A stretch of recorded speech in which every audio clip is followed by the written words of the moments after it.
This episode of Wine and Crime is brought to you by Progressive Insurance. Do you ever think about switching insurance companies to see if you could save some cash? Progressive makes it easy to see if you could save when you bundle your home and auto policies. Try it at Progressive.com. Progressive Casualty Insurance Company and affiliates. Potential savings will vary. Not available in all states. A BetterHelp ad.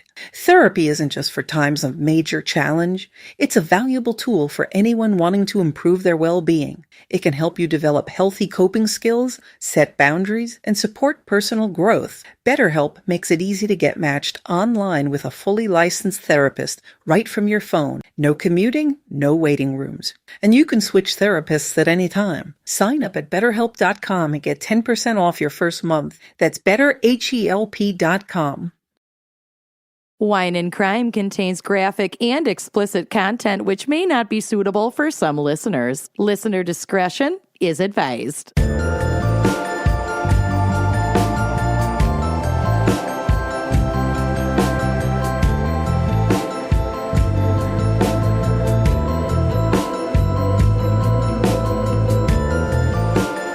Listening to Wine and Crime, the podcast where two friends chug wine, chat true crime, and unleash their worst Minnesotan accents. And fix their hangnail. And file down their claws. That they just noticed as they started recording. It's an emergency. It cannot wait. Now I'm I Lucy. Can't stop. Hi, I'm Amanda. Okay, I'm putting this down. Oh. Hi. Oh my gosh. We've got a weird one today for you. Girl. We have a very special fan pick for this episode. Your fave. So, I love this. Okay, the email just says, okay, all right, I'll just tell you the episode. The topic of the episode is ham crimes. Yep. Very special fan pick. I will just read, quote from the email. IDK, that sounds gross and weird, but Lizzie is a self-identified ham girl. What up, Lizzie? Just mention that this episode is dedicated to Lizzie from her ham boys, Sammy, Annie, Nicole, Emily, Lauren, and Manuela. Yes. The ham boys. We are going to ruin the days of the ham boys today. I have a feeling. I am, at least. We all met Lizzie during our freshman year of college at the College of Charleston in South Carolina. Go Tar Heels, probably. Or is that North Carolina? I don't know. Whatever. Good job. The blue ones. She is genuinely one of the funniest, cutest, and bizarre girls we know, and boy, do we love her for it. Cute. We have watched in awe as she has blossomed into such a beautiful and strong woman. Hello, Lizzie. Let's go. Lizzie never fails to make us laugh or smile, and she truly lights up every room. To know her is to love her. Ham boys forever. I just realized I did not do this on purpose, but I did put on my Hog Girl Summer sweatshirt today. Shoot, I should have worn mine. Oh, I just realized it. That's amazing. Ham boys. Yeah, that is amazing. I also want to mention that Lizzie was in our top 4% of listeners last year. So thank you, Lizzie. We love you too. God bless you, Lizzie. The dedication shows. Yeah. And your ham boys are sure dedicated too. You're in our stats. I love how well your ham boys know you. That's amazing. It's like, I know what Lizzie would want. A ham crimes episode from Wine and Crime. Honestly, I get it. I feel like I'm a bit of a ham girl myself. Huge ham girl. Because I actually have my own pairing. Can I show you before we get to the wine I know pairing? exactly what it is. I know exactly what it is. Because we had them last 2 weekends ago. We sure did. Yep. And I've been eating them ever since. Let's my go. pairing today is a Melinda Classic. Tiny ham sandwich on a Hawaiian bun. One savory Hawaiian bun or sweet, dealer's choice. Some thinly sliced honey ham. One thin folded slice of honey ham. Well, no, there's One a few. little slice of cheese. Oh, that's my preferred Well, it's ratio. a quarter of a slice of cheese. My mom likes to have like a block of Swiss and like slice it herself. And then like a half of a piece of romaine. Yep. Mayo on both sides. Little bit of mustard. Yellow mustard. Exactly 6 potato chips. Yes, that's perfect. Yep. That's perfect. Well, this is perfect timing because we have a very special wine segment this week. We have another Ashwin's Wine Corner, so that gives us a moment to sneak away while Ashwin and I chat about wine so that Lucy can take a bite of her ham sandwich. God bless. Yeah. All right, let's kick it over to me in a past life and Ashwin. Ashwin, welcome back to your wine corner. It's yours, baby. Thank you for having me. Happy to be here. I'm getting comfy in this corner, you know? I'm getting Yeah, cozy it's a comfy in this corner. I'm enjoying the corner very much. And I really like that anytime I put a weird episode topic in your lap, you're finding a way to make something fit. So what, pray tell? I have a little sneak peek. So I'm really excited about this pairing.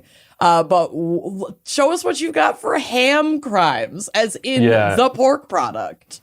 Yeah, so we took this, we're using the word ham, not what it means. So we're going hard as a motherfucker. Hell and yeah.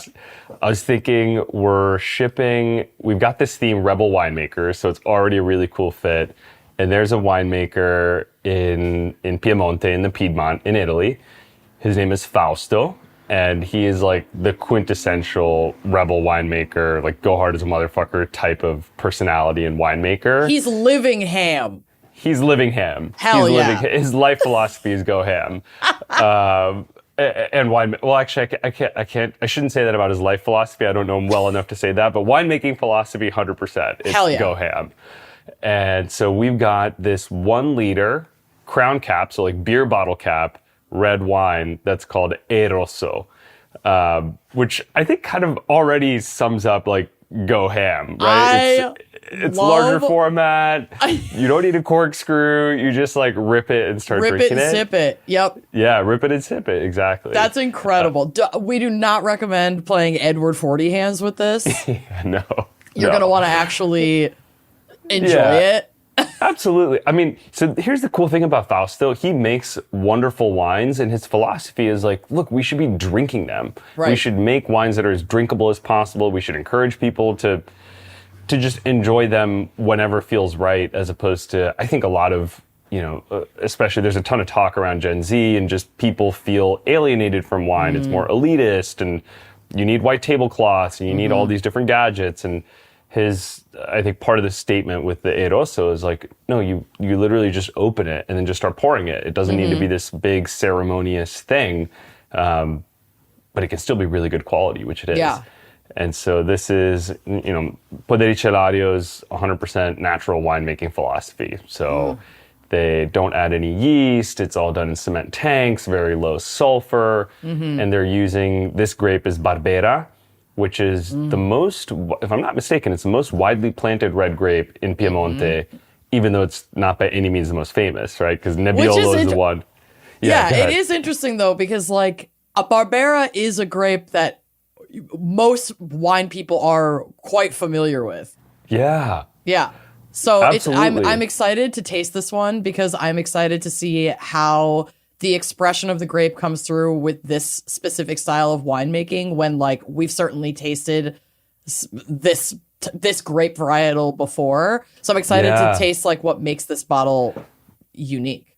I can't wait to hear what you think. This is true of a lot of the wines in the wine club, where I feel like they can be polarizing because we try to find, kind of like the offbeat wines in whatever way, whether it's the variety, whether it's the place, whether it's the style.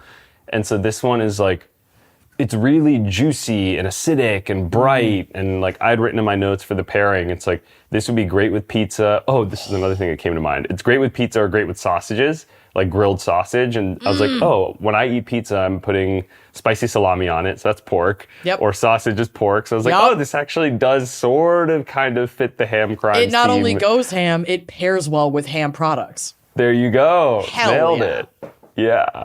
Delicious. So what would you say like makes this the winemaker's approach to winemaking? Like, talk to me more about that hard as a motherfucker philosophy, because I love that. Yeah. And I love learning about how these winemakers like really are, using creative expression in their winemaking to set their product apart. So sing from the rooftops. Tell us about their process. Happily. I think, I'm like smiling from my liver as you ask that question, because there's this story about his approach that Fausto told me when I went to visit him, because I'll give a little bit of context and I'll answer it directly. So natural winemaking has been around ever since wine existed, right? Because it started naturally, and then over the course of thousands of years, humans began to understand the microbial activity that contributed to grapes fermenting, and then so we started intervening in all these different ways. So it's been around ever since the beginning, but it kind of fell out of fashion for a while, and it started picking back up steam in the last 5 decades or so. And especially in the last 10 to 20 years, if you go to trendy wine bars, especially in the major cities, there's tons of natural wine, and then a lot of them aren't always that good, because I think the term natural wine got used to then blanket a lot of flaws in wine. And so Fausto, he was even telling me, he's like, look, I've been doing this for 20 years or more. I'm a much better winemaker now than I was when I first started, because you learn things. You can still guide the wine along its journey. You just have to do it much more gently, and you have to be way more attuned to what's going on with the wine, because you can't, it's almost like homeopathic medicine versus taking a pill to fix something. Right. There's nothing wrong with either place. approach. Yeah. Both have their place, but it's if you want to take the homeopathic approach, it's not going to make your headache go away in 5 minutes Advil will. It's more here are the things you're going to do over the course of several weeks so that you don't end up in a situation where you have the headache, right? And so he was describing to me his process for natural fermentation, where it's not just take all the harvest and dump it into the tank and let it ferment. Let's harvest a day or two early, a few crates of the grapes. So we'll go out into the fields, we'll cut a few crates, we'll bring all those grapes back into the cellar. We'll let that start to ferment. And it's almost like a sourdough starter. That has a really vigorous, healthy fermentation that's already started. They didn't add any yeast. It's just they can monitor it much more closely. And then you harvest the rest of the grapes, and then you add this quote unquote starter. The mother, The mother yeast into the rest of the wine. And he was it allows for a much smoother fermentation. You have way less issues with stuck fermentations or fermentations that get way too hot and get out of control. And then your wine gets fizzy or frizzy or vinegar. You have all these different other things. And so that's not in the guidebook and stuff. He's we just learned by trial and error and got better and better at making high quality wines that are natural. So yeah, I mean, that was when you asked me about what is part of his process that makes it feel like he's going hard in the paint. This is one of them. I mean, that is definitely a labor of love, that multi-level harvest and early cultivation and totally. That's, that probably took over the course of that 20 years, a lot of trial and error and a lot of loss to get 100%. Into the rhythm that they're in now and able to make this incredible end product. That's super cool. 100%. And I think one of the misconceptions with natural wine is that, it's really easy to make. You don't do anything. You just it's the opposite, right? Because you have so few options for how you can intervene and when and where, you're actually doing a lot more work, right? So for a simple example is if you're certified organic, you can't use any synthetics in the sprays that keep the pests away in the vineyards. So what does that mean? That means if it rains, you're usually using copper-based sprays or some natural element that doesn't stick. Right. If there's water. It's washed off. And so if you're practicing organic, that means every time it rains, you got to get your ass mitigation. back in the fields. Every single time. And so they're I remember there was one season where some of my friends in the Tuscan Hills, they're just we just kind of gave up.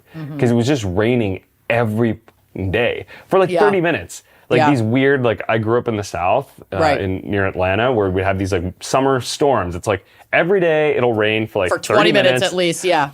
But if you're a winemaker, that screws you. Right, you're shit, well, all the work, I just spent 4 hours, kind of re-protecting all of my vines and grapes, and now it all just washed off. Well, and that brings up such a good point, too, that, natural winemaking, by definition, would not be a cookie cutter process, depending on what region your vineyard is in.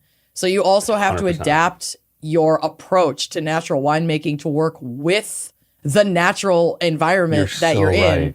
You can't like create, synthetic workarounds to. Yeah, that's such a cool point, Amanda, because it like raises this it raises to my consciousness this notion that natural winemaking is going to differ more from place to place than conventional winemaking. Right. Because you have to pay more attention to what's going on around you. And talk about like going ham, you have to be basically like a mini expert in your, the ecosystem of your viticultural region to meet the needs of the plants that you're growing for if you want like any hope of getting a good product. And you've talked about 100%. This before about how that like not only the natural winemaking, but what you were talking about, the full, what did you call it? The field, where they just take blends? All field blends. Yeah, blends. Whatever's growing in the field goes in the pot, basically. And how much riskier those options are because you have so little control. If you really are committed to the natural approach and working with your environment, you have so little control, like harvest to harvest, season to season.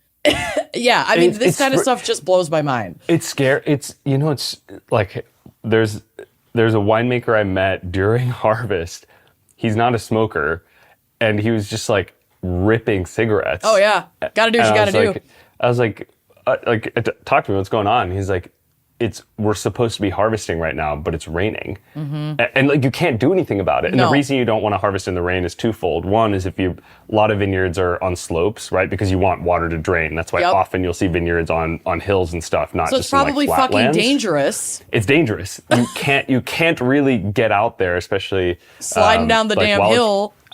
100%. That's one issue. And then the second issue is if it's raining, the plant is absorbing a ton of water. Where does it put that water? In the grape. Puts it in the grapes. It's all bloated and watered down. And so then you get a wine that feels really watery, like really watered down and not concentrated in flavor. When it does reach harvest time, the grape itself, there are some winemakers who want the grape to almost start to like shrink a little bit on the vine so that excess water isn't there. So yeah, that makes total sense because you want the purest, most like condensed much flavor form of the flavor that's within the grape, not the watered down version. I didn't even fucking think about that. Yeah. And this is back to your point around you have to give up control. And there's a part of me, even just like life-wise, I'm trying to learn to give up control. Right. Just like, all right, just do your best and then let the rest be. And that's all good and well. But when you work your ass off all year long and then you have this like 1 week window where... Bro, I'd be ripping cigs so hard. Right. I have no idea how this is going to turn out. I can't fucking harvest because it's raining. And that means this is going to delay harvest by X amount of days. God only knows how much this grape will ripen or what will change in the grape in this last tiny moment before harvest time because we got rain. Yep. It's like I've been busting my ass for 49 weeks and now you're telling me we're fucked because of this. Like, there's 4 days straight of rain and now the whole year is like ruined. Yeah. And I mean, it's not like we can have massive production of grapes in a greenhouse scenario. Like these are just, I mean, this is why those like the vintage is also so important to a wine because every season's going to be a little bit different.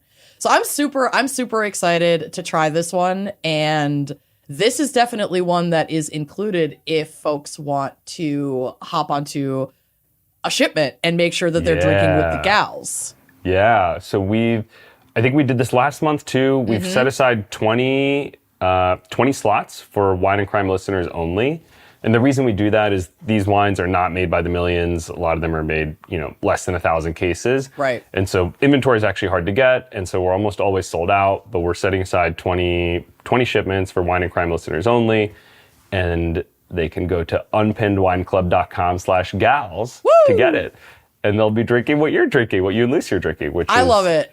I think it's really freaking cool. It's so cool. It's also really amazing that you're willing to quite literally set aside important inventory just so that some of our listeners can access it. I really appreciate that. It's such a cool offer. So yeah, definitely take a peek at unpinnedwineclub.com/gals. So if this is a bottle that is really resonating with you that you really want to give a try, which it is for me. I'm very excited for this to arrive. I know my order is already on its way. But if you want to get your order, head to unpinnedwineclub.com/gal so that you can snag this box. And like you said, there's only 20 of them. So if you really want to try this wine, hop on it, because this might be the only way that you can get this. Like, that's been so fun about this whole partnership, is all these wines that you are not going to find in a retail store are now accessible to people who are like just maybe really far along in their wine journey and really know what they like and want to try new things, or really early in their wine journey and don't want to get locked into, you know, the top 10 that we always have here. I think what's really fun about this whole thing is the wine world is so large that you would need like 100 lifetimes to be able to taste everything. Right. And that probably still wouldn't be enough. And so the goal here is to like, maybe we'll get you 10 lifetimes worth of different wines to taste. Damn. That's kind of that's what we're trying to do. Hell yeah. Hell yeah. All right. Well, to 10 lifetimes. And thank you again for joining us, Ashwin. I know you have your work cut out for you for the next pairing that we have scheduled. Very excited for that.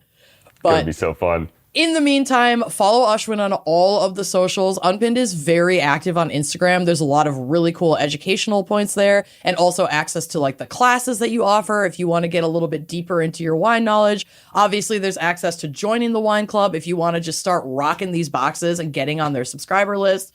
Just check them out. They're doing amazing things, and we've had so much fun working on this together. And I want to keep it going forever, and I want everybody to go support Ashwin. So if you like me, you have to do what I say.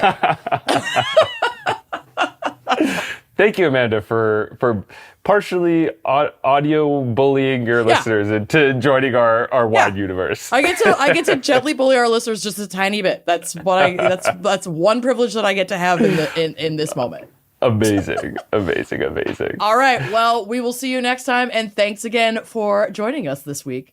Thanks for having me, Amanda. See you next time. All right. Thanks so much again to Ashwin. Check out unpinnedwineclub.com/gal so you can access that exclusive inventory. They set aside boxes just for Wine and Crime listeners, which I'm obsessed with. And let's take a quick break to hear a word from our sponsors.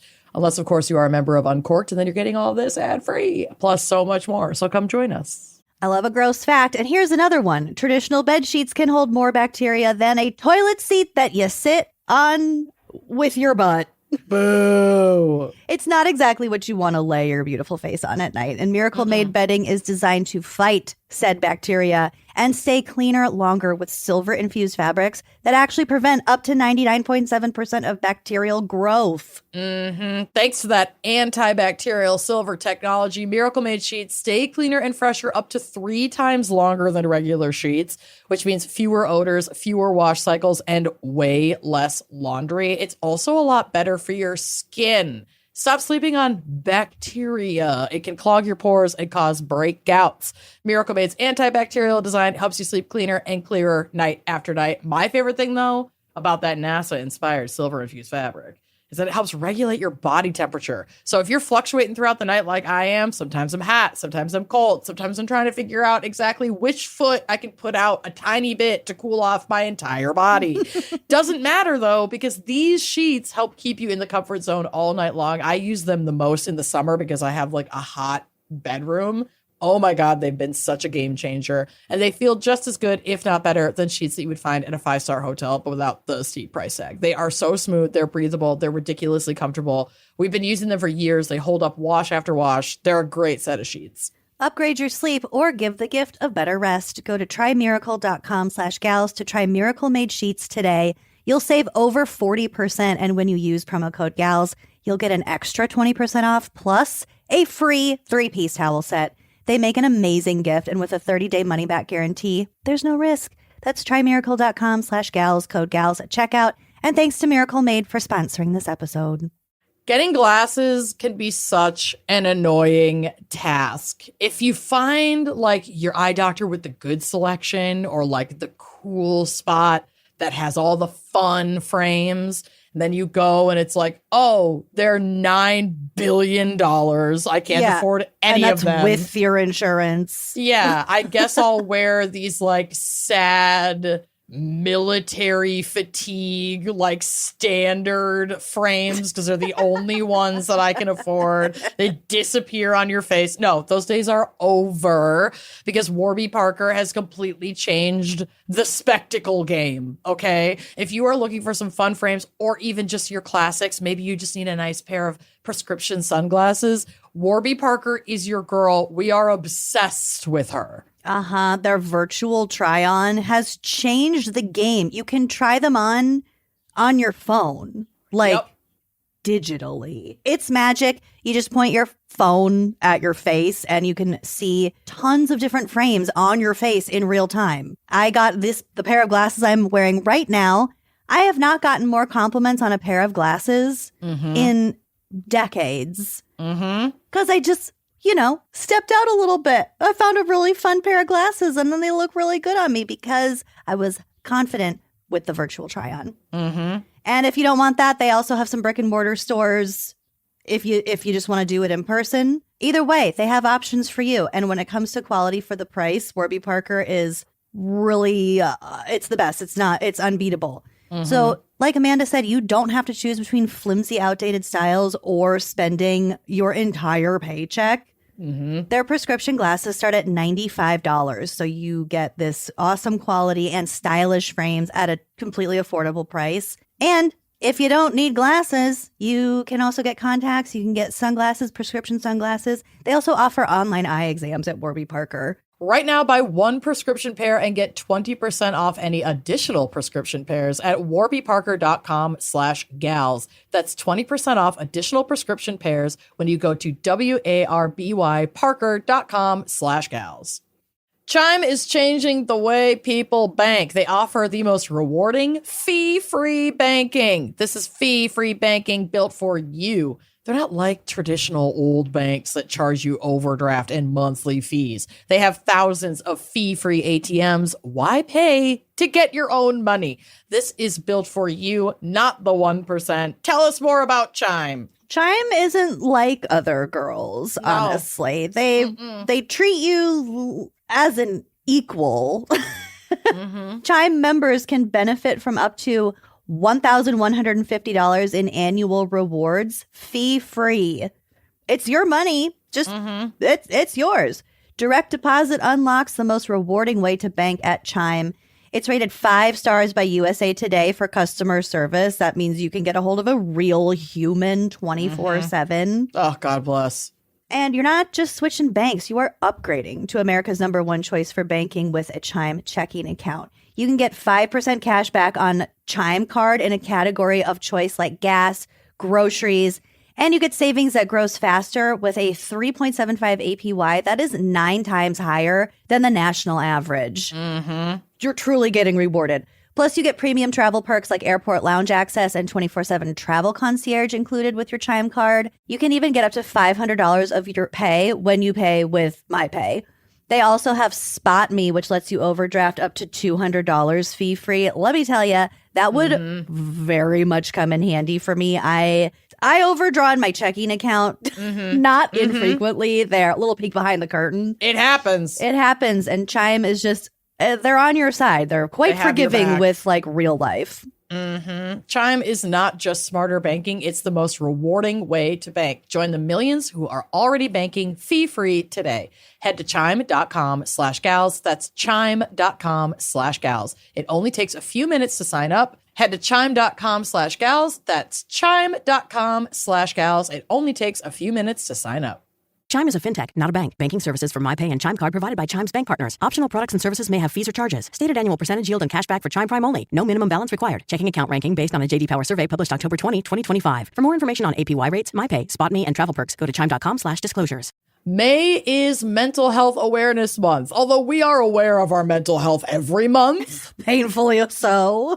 we're going to be especially aware of it in May. And the goal is not just to talk about mental health, it's to actually take action and get people some real support. But when you try to do that, it's often way harder than it should be. A lot of online therapy does not accept insurance at all, which means even during a month focused on mental health, you're stuck paying out of pocket or signing up for an expensive monthly subscription. No.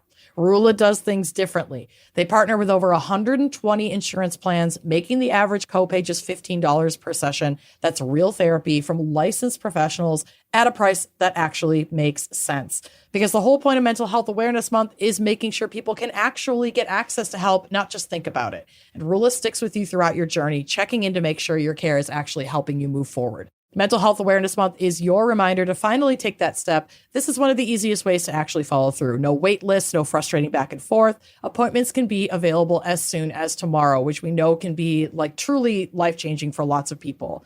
Go to rula.com/gals to get started today. That's RULA.com/gals for quality therapy that's covered by insurance. My favorite part about Rula is that it is true end-to-end care. They are committed to supporting you and staying with you every step of the way on your mental health journey. So from finding the right therapist at the beginning to helping you schedule appointments, monitoring your progress, even like help with medication management, they really have so many tools to make you feel supported in your goal of getting better mental health, which everyone needs. So this Mental Health Awareness Month, don't just think about your mental health, actually take the step to take care of it. Visit rula.com/gals to get started. That's RULA.com/gals. You deserve mental health care that works with you, not against your budget.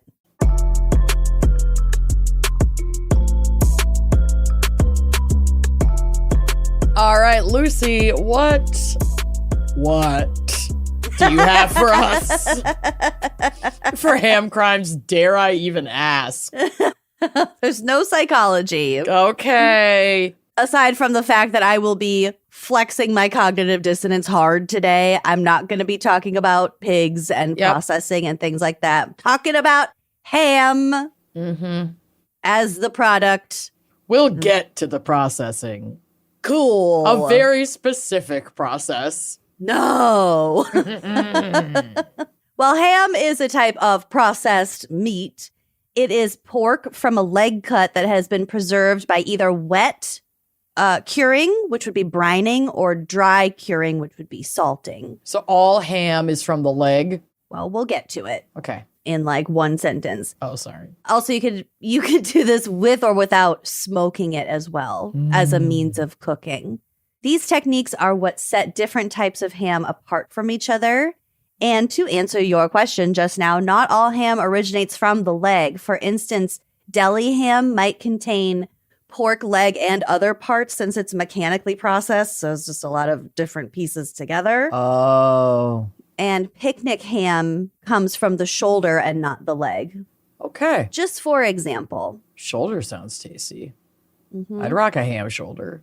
The word ham derives from the Old English ham, meaning the hollow or the bend of the knee. And it's from a Germanic base where it meant crooked. Oh, okay. Like a little like bent the back, leg. Back of the leg, yep. A little ham hock. It began to refer to the cut of pork derived from the hind leg of a pig around the 15th century. Tracks. I like that etymology. Yeah, that's cute. I like that.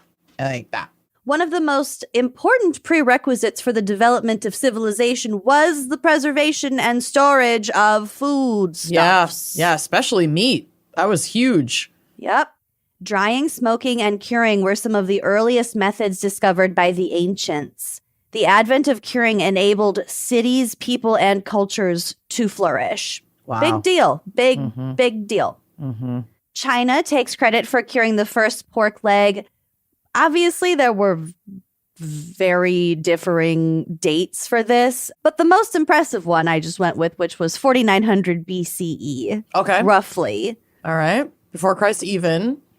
Could have also been the Gauls, which were the Iron Age, like Celtic people in what is now Europe. Also, I say these things could have happened at the exact same time. Sure. Like, people all over the world were discovering different means of preservation and how to make their food last, especially as we began exploring outside of our little hamlets and communities. Hamlets, if you will. Yum. See what I did there? A surprisingly workable recipe for ham with figs has survived from the 2nd century when it commanded attention on ancient banquet tables. Yum. I do love like a salty sweet moment. Oh, yeah. Yeah, ham and Fig. figs. That'd be so good. Enthusiasm for ham. Enthusiasm.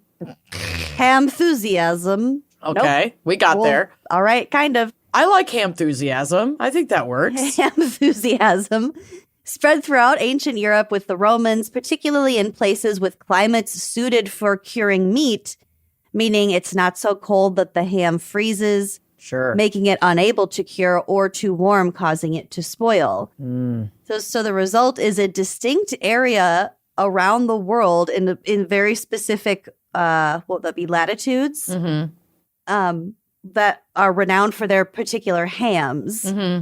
So Italian prosciutto, Spanish Serrano, American country ham from Kentucky and Virginia are all located in what is described as the world's ham belt. I was just going to say it's got to be a ham belt. It better be a ham belt. It's a ham belt. Yes. Absolutely a ham belt. It goes all the way. There's a region in China too that has a really popular type of ham. It goes Got a all ham the way. belt. I love it. So this is a geographic area bound by latitude and historically producing the world's most revered hams. Okay. The Gauls produced precursors to the contemporary world's renowned Bayonne, Black Forest ham, and Westphalian hams. Black Forest ham. So those Gauls really passed their ham traditions down to the modern era. Uh-huh. We're kind of still hamming with the OGs. Yeah, the original Gauls. Hey, if it ain't broke, Yeah, don't ham it. eat the ham. Yeah. Christopher Columbus carried 8 pigs on board with him when he left for Spain for an unsuccessful search for the new, quote-unquote, New World. Boo. But explorer colonizer Hernando de Soto's 13 pigs became the breeding stock for the United States pork industry when he landed on the coast of Florida in either 1539 or 1525. Didn't see which the actual date it was. Maybe Sure. both. But it started with 13 pigs, and within just a few years, his passel of hogs grew to 700. Oh, he'd gone to the hogs. Florida's gone to the hogs. But yeah, those were the first pigs in North America. Ugh. All right. By the 17th century, most colonial farmers raised pigs. The long shelf life of salt pork and bacon made both staples in early American kitchens. Also, the expression high on the hog seems to have developed from the literal position of the cut of ham on the upper half of the pig as opposed to the lower half, which would be like the belly and the shank. Sure. So it's higher On the hog. physical hog. Mm-hmm. Wow. And this phrase came to connote a luxurious lifestyle of dining on only the best cuts of meat. Mm-hmm. Will the lifeboats be seated Will the according hog to be class? served according to height? How high on the hog will we be getting at tonight's banquet? Will the lifeboats be seated according to class? Klaus. God. So, I almost... have a hog. I'm all she has. I have a piglet. I'm all she hogs. I'm all she hogs. Poor thing. Almost every country in the world produces hams. So some of the better known hams of the world include prosciutto, Westphalian, Parma, Smithfield, Virginia, Kentucky, country, canned, Bayonne, York, Mans, Prague, Asturias, Toulouse, Dijon, Black Forest, Bohemian, Serrano, Presunto, Bradenham, Estremadura, Prascasunks, and Zinca. Wow. That's a lot of hams. And Jinhua ham, that's the Chinese ham that I mentioned, takes 8 to 10 months to fully cure. Some hams take years to cure. Ugh, God. You can also buy fresh ham, which is neither cooked nor cured. It's not something you'll find in most grocery stores, but that's what you would get if you want to fully control the whole process. Yeah, like of cure your making- own or... Yeah. And if you just straight up cook that, it's going to come out sort of like a pork loin, Yeah. like a Canadian bacon. Yum. So, some more types of ham. Oh, I was talking to Corey about this the other day. He says, quote, pH balance is the biggest thing in the pork world. Okay. So we have to really be cautious about the chemical makeup of the ham, which we will get to. Okay. Chemical makeup of ham. Who knew? Which you can test non-invasively with a CT scan. Oh, cool. I know. That's how they test them. I like that. So let's talk about prosciutto. This is an Italian dry cured ham renowned for its rich flavor and tender texture. It's first salted and then air dried for an extended period, usually between 9 and 18 months. Yeah, it's so fucking good. I fucking love prosciutto. It's fucking good. So good. One that's often compared to prosciutto is a Serrano ham. This is a dry cured Spanish ham. It's buttery, melty. It's fucking beautiful. Pancetta is a cured pork belly, which is seasoned, rolled, butcher-tied, roasted, rested, and sliced. Yup.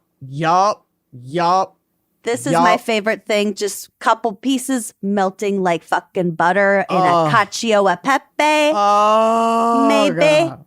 Oh, it's so good. So fucking good. A I capicola, a gabagool. Oh, gabagool. I Googled if there was a different reason other than accent and weird Italian Americanization of it. It is a Southern Italy Isn't accent. it a bastardization of capicola? I feel like we've looked into this before. Yeah. It is. But it's a Southern Italian accent, and then those people migrated to New York, New Jersey, and then it just kind of festered from there and became gabagool. But yes, it's the same thing. The journey of gabagool. So Poor the girl. capicola gabagool, it can either be hot or sweet. You would see this on sandwiches and also on charcuterie boards. It's kind of like a spicy, fancy bologna almost. Fuck yeah.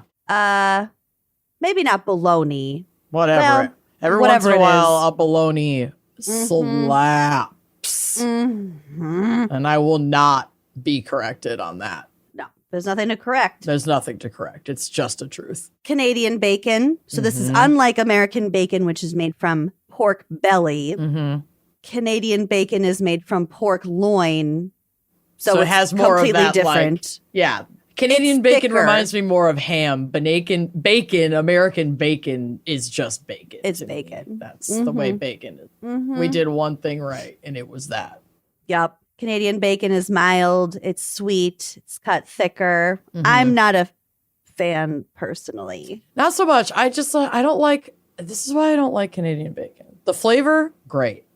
But if I'm going to do a pizza with pineapple on it, I prefer And that's pepperoni. pepperoni to Canadian bacon because I still want that salty pork. But I want, when I take a bite of it, I want it to be a little crispier so that I can bite all the way through. I feel like I bite Canadian bacon and it's still kind of tender. It's not it's not crispy, and so it slides off the pizza, and then doesn't you've got this crisp. hot flap Yeah. hitting your chin. Yeah. If it's going to be Canadian bacon, it has to be chunks. It Yeah. cannot be the Yes. big circles. Agreed. It's got to be chunks. Yep. Oh my God, we're on the same page. We're on the same page about so many For things. once. Yeah, I know. This never happens, you guys. Wine crime history in the making. We're making Don't get used to history. it.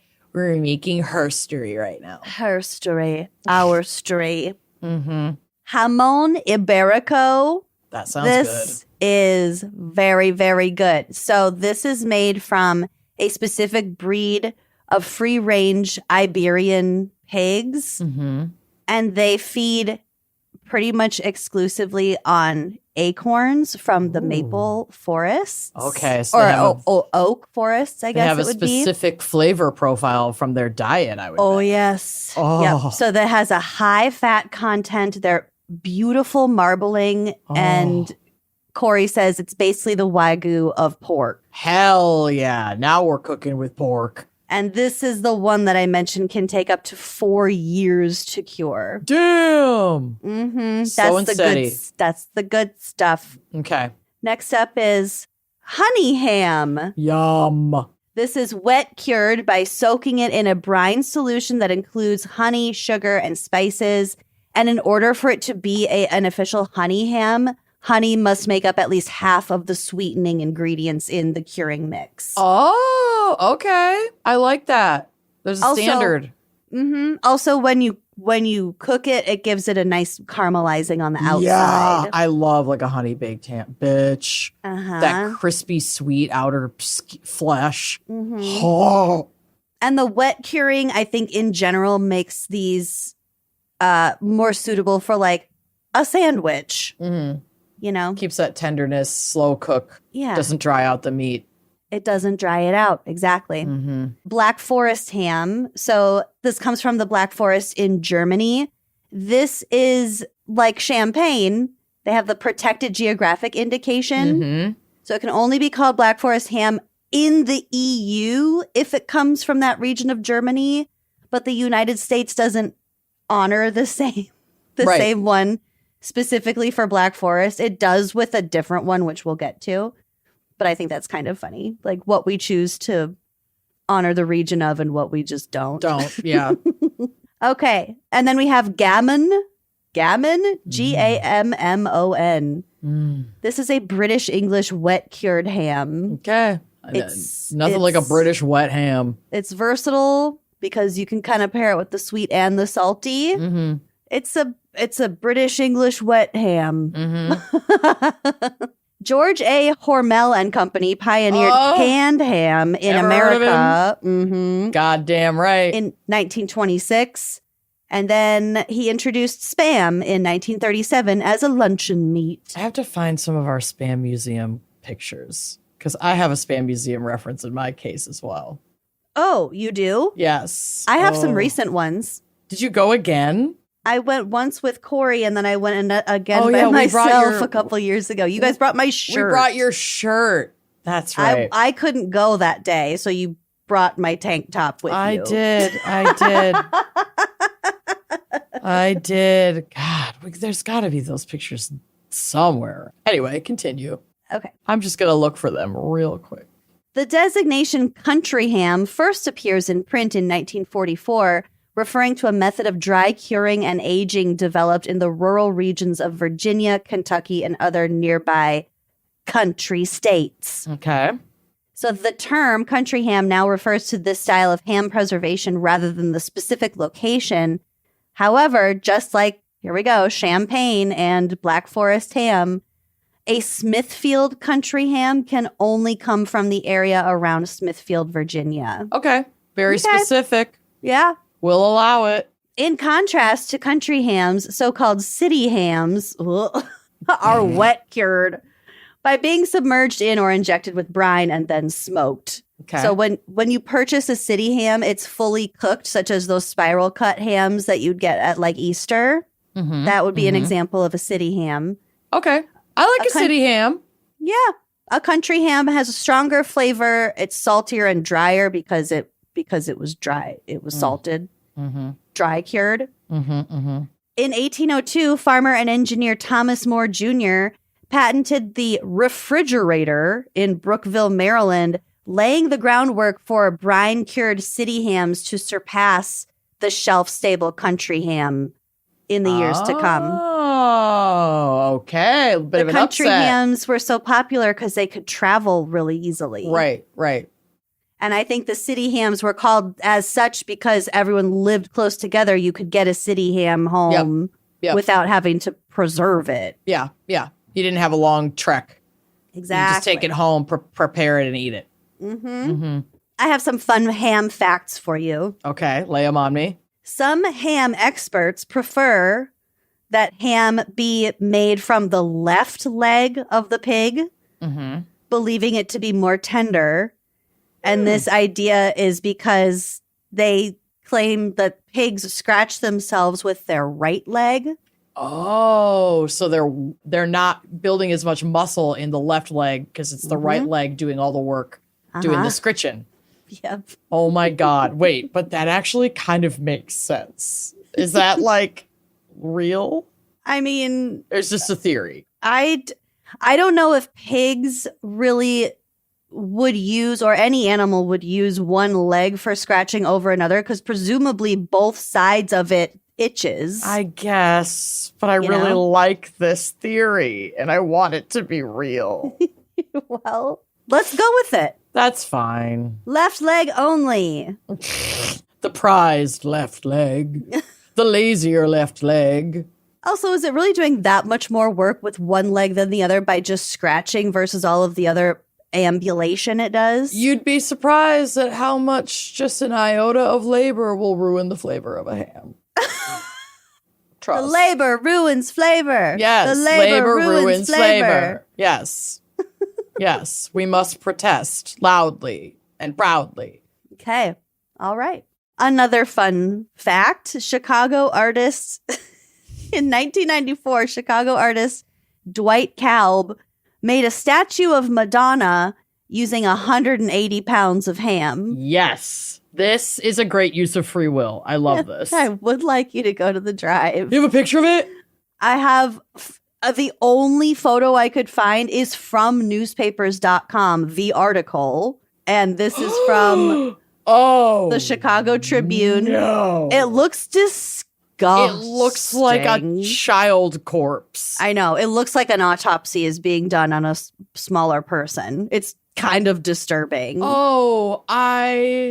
Ham operator, artist Dwight Owen Kalb fashions a sculpture of singer Madonna out of ham Tuesday at Dixie K restaurant. Dixie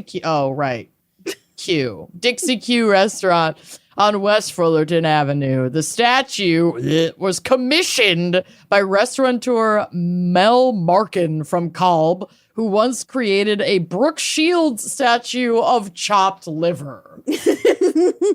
Y'all need to stop. Never mind what I said about having this be a good use of free will. This was a terrible use of free will, and you've done it twice. I know. I don't know who's Chopped sicker, liver. the sculptor or the guy who has now commissioned two different famous ham women. Meat women. I don't like it. That's very upsetting. He even has like a doctor's tray. He's like cutting into it with a like scalpels. This is sick. This is sick. There's a lot of so detail on the odd. face, though. It's kind of creepy. She looks like a mummy, like an ancient mummy. I know. I was sad that there weren't more and better photos. I am sad in this moment, but I'm like glad for humanity that there aren't more pictures of this. We don't need that. We've been through enough. You know what? You're right. Yeah. It's been hard enough since it's 1994. 100%. Although I feel like if for some reason there were photos of this, somehow we could have like averted 9/11 or something insane. If only we had known. And therefore averted all of 50 Shades of Grey. Well, those are rabbit holes that we can't go down. And aren't you glad we have Twilight? Isn't Twilight worth it? We would never know what we're missing, though, if it never came about. Don't do this. You're going to turn into a banana at any moment. I know what you're doing, and I'm asking you not. I'm asking you to be a friend right now. For once in your life. For the first time ever. I love to psyop you. Yeah, it's fucked up. You're sick. Okay, another fun fact. In 1929, Smithfield, Virginia ham man P.D. Gwaltney Oh, wow. insured his 27-year-old pet ham for $1,000. Smart. A newspaper reported at the time, quote, "Despite the wrinkles written upon it by the years, the owner says he is confident the meat has lost none of its good flavor." Oh. Now, the world's oldest country ham is 115 years old and is currently on display at the Isle of Wight County Museum. So wait, he didn't register it when it was a living pig. No, he insured it. Insure it. He was insured a it ham. after it was already a ham, and he was like, "This ham is so fucking good Yeah. that I need to monetize this somehow. I need to protect this." Oldest country ham. That's wild. Yep. Smithfield ham cured in 1902 by P.D. Gwaltney Jr. God damn. Ham. It was forgotten in a storage house for 2 decades before being found, after which it became a pet and marketing tool. That sounds about right. It was found and then immediately exploited for labor. Oh my God, there's a photo of it. Ew, are you going to put it on the drive? Oh, yeah. No. Okay. Tell me when to refresh. Is it disgusting? Is it worse than the ham Madonna? It looks like it's AI, this particular photo. Okay. But it's not? No. Okay, refresh. Oh my God. It's just an old-timey man, the old-timiest man you could possibly imagine, holding a huge ham leg. Wrinkled. It's like black and crusty. It's like a mummified ham. And he still eats it? No, he wouldn't eat it. That's a joke. I don't know. Oh my God, it is on. People on do display, eat these on like display. many years cured if it was preserved properly. Oh my God. Oh, wait. Who sent this to me? The ham cam. Oh, I did. I've shown you this. This is that. This is the ham cam. It's the same ham. Okay, so yeah, they're not eating it now. They're just you can keep eating an eye it. on it and see if It's in the still museum. preserved, so you can see how long it. Yeah. Okay. No, I remember this now. I'm putting the link. Okay, the Yeah, ham link cam. will be ham cam. Yeah, it's like Ham the lore on this ham is like crazy because it was preserved like so perfectly that it's not like Yeah. rotting, and that's It's why not, there's a ham yeah. cam on it. It was just see cured how long so she lasts. well in Yeah. 1902. So I bet when he was still snacking on it in 1902, because I'm sure he was still eating a little bit of the other parts of it before they acquired, because people will eat it for like, if it's properly preserved. Lost. Yeah. Well, whoever. No they one were- has eaten it. No one has eaten it. Well, someone would eat it. Someone could eat it. It's like the perpetual stew of ham. Kind of. Here, let's see if. Hold on, I have more information. Okay, in 1902, one of his cured hams was overlooked, and for 20 years, the ham hung from a rafter in one of his packing houses.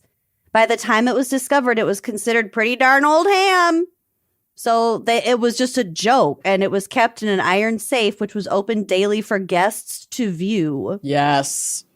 The ham was Yes. featured in Ripley's Believe It or Not in 1929, 1932, and 2003. Boring news years, I guess. Oh my God, he took it to expos to show off how good his curing process is. They traveled together. I mean, I would. Getting it insured now makes so much more sense to me. It's Yeah. like they're basically insuring the process that has proven itself to be insanely. I knew that sounded familiar, but I didn't have time to look it up more. Okay. Yeah, we don't remember half of what we say. So it's like Scientifically- discovering anew every time. Scientifically speaking, it should be edible, but no one knows for sure. See? Oh I remember reading about that. That Also you on could still eat display, it. at the same museum, the world's oldest peanut. Oh, Which was picked in 1890 by that dude's dad. so it's Who like was a peanut oldest ham grower. and old peanut farmer. Peanut. Yeah. Wow. I'll put the peanut on here too. Two amazing preserved food products out of the same family tree. What a blessing. Well, it's like they're farmers and marketing guys. Genius. Like really good marketing. Mm-hmm. We're talking about it today. We're Yep. talking about a peanut from 1890 for Ferkster. A peanut farmer was in the White House. Peanut farmer. So, as we've touched on a bit, ham is big on holidays. Mm-hmm. Have you ever wondered why? I mean, no. I just assumed. We always had it for Easter. Mhm. Sometimes we had it for Christmas, but usually for Christmas, I feel like we would do some other kind of roast. Mm-hmm. But yeah. Yeah. Or like Holiday sometimes ham. people want it for Thanksgiving. Yeah. So many food historians believe that our holiday ham tradition is linked with those cold weather months, thanks to our medieval ancestors. Okay. During pre-refrigeration times, pork could easily be carried and stored without refrigeration for long periods of time. Sure. So for this reason, it became a popular gift while relatives were traveling to visit loved ones. It's shelf stable, basically. Yep. So you deal with the potatoes and the salad and that, and I'll bring the ham. traveling to your home, will bring the ham. Additionally, many cultures have associated pigs with abundance and good fortune, which is why pigs became a common gift on special occasions like births and weddings. Oh, cute. Yeah. Yeah, I like that. Although ham is commonly served in conjunction with several Christian holidays like Christmas and Easter, the tradition of eating ham during wintertime, it dates back to way further than Jesus. Okay. Germanic pagans commonly served wild boar during Yuletide, which was their wintertime festival. Similarly, Norse pagans sacrificed and feasted on wild boar during winter solstice celebrations to honor Freyr, which was the god of fertility and a bountiful harvest. So over time, and as we know, Christianity emerged and sort of took over these traditions so as to be more easily accepted. So Christianity becomes the more dominant religion in Northern Europe, but pork as a tradition during those colder months continued to be passed down through the generations. And here we are. I love it. It makes sense. That makes perfect sense. So a lot of people have hang-ups with the nitrates and the nitrites in pork Sure. and ham. So I wanted to talk about that a little bit. Okay. So ham remains one of the most consumed pork products in the world. The average American eats 193 sandwiches a year, with ham being by far the most popular choice of Damn. I'm surprised, actually. I kind of thought that turkey would take that, but good on you, ham. Get her. Yeah. The curing process for dry cured ham begins by rubbing the fresh ham with salt and sometimes sugar, spices, and nitrates. Okay. So Italian prosciutto and Spanish serrano hams, for example, are made with a pure salt cure. And therefore, there are no added nitrates or nitrites. So pure salt is sodium chloride, or the NaCl. That's your pure table salt. Yep. Nitrates and nitrites are a little bit different from that.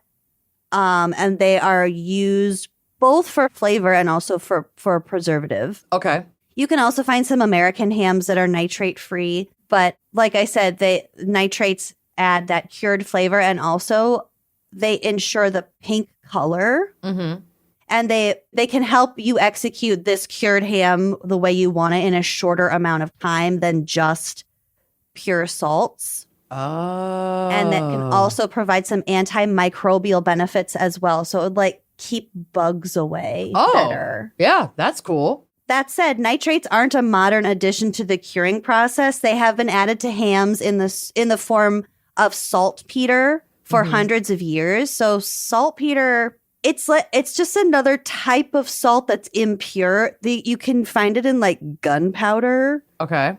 But it's like a dirty salt. Okay. But they've been using that in curing and ham processing, and also in the form of other types of impure salts. Sure. Since the beginning. Okay. It hasn't always just been 100% sodium chloride salt. It's been lots of different Iterations. kinds. Yeah. Okay.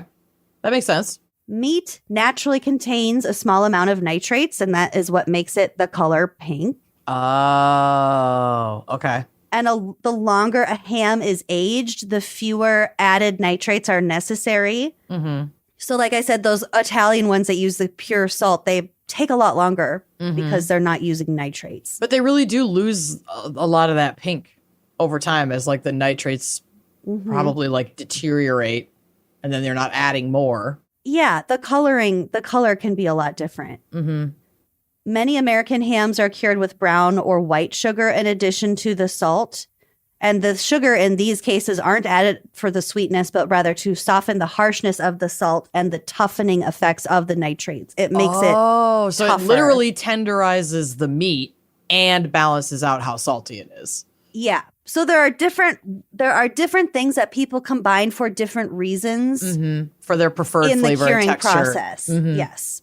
Cool. That's cool. So people also add red and black pepper as well. That lends some flavors. But again, and similar to the nitrates, it also discourages bugs from eating the ham. So there are lots of different ways and reasons. Cool. Machinery, like machines, are typically used to rub the cure into factory-produced ham. But as any ham artisan will tell you, the hand of a skilled salter is important. The hammed of a skilled salter. A Incredible. hamist. Nitrates and nitrites are made of the same elements, but they're structured differently. So nitrate is NO3 and nitrite is NO2. I will totally remember that Just for the quiz. don't even worry about the difference at Girl, this I'm point. not. I never They're have. almost interchangeable. So the body produces nitrate naturally, like I said, but it can also come from sources like food, medication, or groundwater, or ham. Got it. So some cured meats add the nitrates, like I said, to keep them fresh for longer. These include bacon, bologna, canned meat, corned beef, deli ham, or deli meat, ham, hot dogs, pepperoni, salami, and sausages. Okay. That just occurred to me. That could be the list of your upcoming pets because you already have pepperoni. Yeah, and Wouldn't beans. corned beef be so cute? That would be CB. And then also some vegetables naturally contain nitrates and nitrites, such as broccoli, cabbage, carrots, cauliflower, celery, cucumber, endive, fennel, leek, lettuce, parsley, pumpkin, red beetroot, and spinach. Endive. I always pronounced it endive. It's endive. I'm never going to pronounce it like that. So, That's the second thing out of my mouth that you have willfully discarded. Sorry. Disregarded I'm in like sure you're 12 right. seconds. I'm not disputing whether or not that is correct. I'm certain I am saying it wrong, and I am certain that I'm not going to change. There's a few things in life that I know for sure, and that's one of them. Dashhound. Dashhound. Try and stop me. I'm not going to. No, I know you're not. I You would know never. better. Did you see what I sent you last week? Girl, you are on very thick ice with me. Incredibly thick ice. You can There is do no falling Almost through. anything. Yeah. We're good forever. Every time either of us apologizes to the other for anything, We're like, what are you talking it's about? like, how dare the words "I'm sorry" even exit your lips? Now I'm mad. You have done nothing wrong ever, and you're a superhero. You saved my life. Okay? Every day. Every day I wake just up by being you. and you've saved me once again. Yep. I feel gratitude for your existence Yes, every ma'am. waking moment. Every day. Oh my God. Okay. We're sick. We're sick people. We're not well. Okay. So the body converts nitrates and nitrites into nitric oxide in the body, which does a bunch of different things like increases blood flow, decreases blood pressure, promotes heart health, helps to release a variety of hormones throughout the body, blah, blah, blah. Sure. That said, there are links between nitrates and different cancers. So what do? You have to balance out the nitrates with antioxidants. So long story short, don't overdo it on the processed meats, number one. And alongside those meats, Yep. eat a nice big colorful salad. Balance it out. Slap a half a piece of romaine on that Start sandwich. chugging pomegranate juice. Yes. Drink a glass of red wine with your ham. Have a healthy and diversified diet, and you'll probably be fine. Yeah. But this is not quite the only thing you need to worry about when it comes to cured meats. So, as we've talked about, sodium nitrite on its own is a yellowish white odorless powder. Okay. So it's used not only in curing meats, but also as a preservative in fish. It's used in car maintenance and metal finishing. Oh, okay.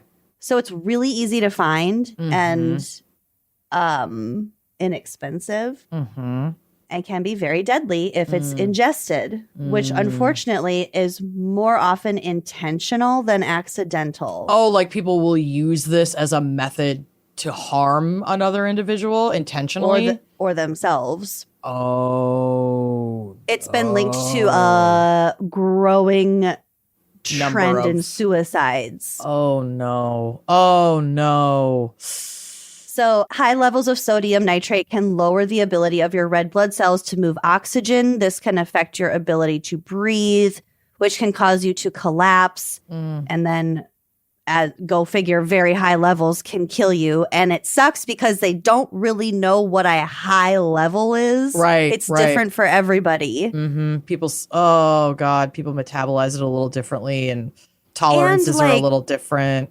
Depending on how you get it, Corey told me about this and he told me what to Google to find it online. Oh my God. And it's just it's used for very legitimate purposes, such as curing meats. Like you can find this you can find this shit all over the place for different purposes. Listen, half of what's in the grocery store can kill you if used incorrectly. That's not uncommon. No. But that's just that's scary. I don't like.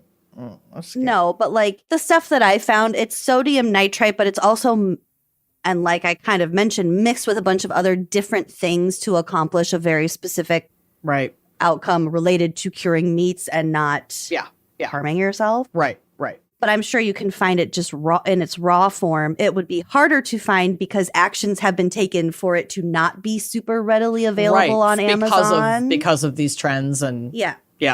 How it could be used for harm. Oh. It can also harm you if you inhale it or if it's soaked up through your skin. It's really, it's kind of nasty stuff if you don't. It can irritate your eyes, your skin, your nose, your throat, all that stuff. Yeah, you have to be really, you'd want to use proper PPE when handling it if you're curing. Yeah.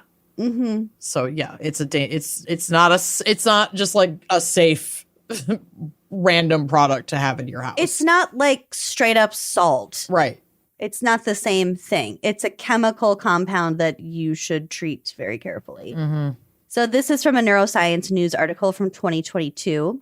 In the United States, the National Poison Data System recorded 47 cases of sodium nitrite poisoning between 2015 and 2020.